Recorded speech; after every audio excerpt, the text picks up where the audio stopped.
Hello guys, आज की हमारी कहानी का शीर्षक है मायका और ससुराल। औरत की दर्द भरी कहानी।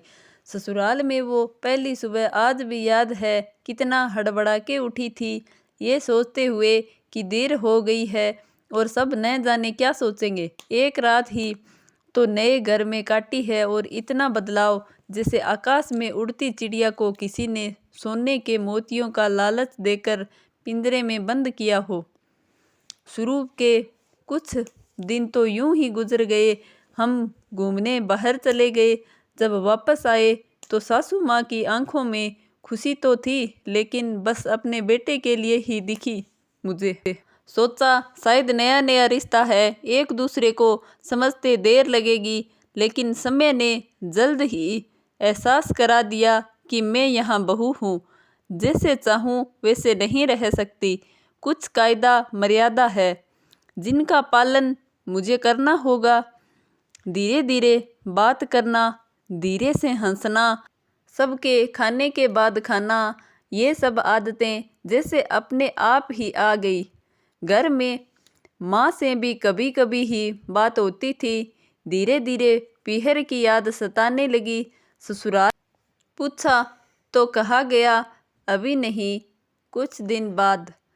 जिस पति ने कुछ दिन पहले ही मेरे माता पिता से ये कहा था कि पास ही तो है, कभी भी आ जाएगी, उनके भी सुर बदले हुए थे।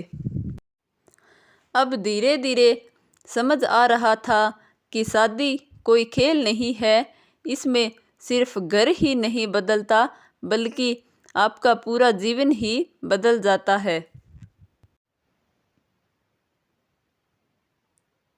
आप कभी भी उठते अपने पीहर नहीं जा सकते।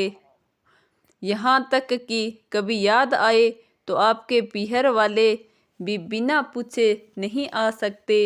पीहर का वो अड़बड़ापन, वो बेबाक हंसना, वो झूठे मुँह रसोई में कुछ भी छू लेना, जब मन चाहे तब उठना, सोना, नहाना, सब बस अब यादें ही रह जाती है। अब मुझे समझ आने लगा था कि क्यों विदाई के समय सब मुझे गले लगा लगा कर रो रहे थे।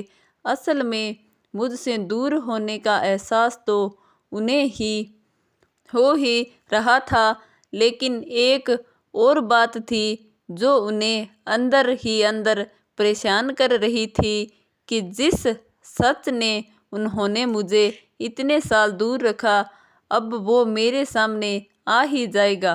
पापा का ये झूठ कि मैं उसकी बेटी नहीं बेटा हूँ, अब और दिन नहीं छुप पाएगा। उनकी सबसे बड़ी चिंता ये थी, अब उनका ये बेटा, जिसे कभी बेटी होने का एहसास ही नहीं कराया था, जीवन के इतने बड़े सच को कैसे स्वीकार करेगा। माँ को चिंता थी कि उनकी बेटी ने कभी एक गिलास पानी का नहीं उठाया, तो इतने बड़े परिवार की जिम्मेदारी कैसे उठाएगी। सब इस विदाई और मेरे पराये होने का मर्म जानते थे, सिवाय मेरे। इसलिए सब ऐसे रो रहे थे जैसे मैं डोली में नहीं, अर्थी में जा रही हूँ। आज मुझे समझ आया कि उनका रोना गलत नहीं था। हमारे समाज का नियम ही ये है, एक बार बेटी डोली में विदा हुई तो फिर वो बस मेहमान ही होती है घर की। फिर कोई चाहे कितना ही क्यों ना कह ले कि ये घर आज भी उसका है, सच तो ये है कि अब वो कभी भी यूं ही अपने उस घर, जिसे मायका कहते हैं, नहीं आ सकती।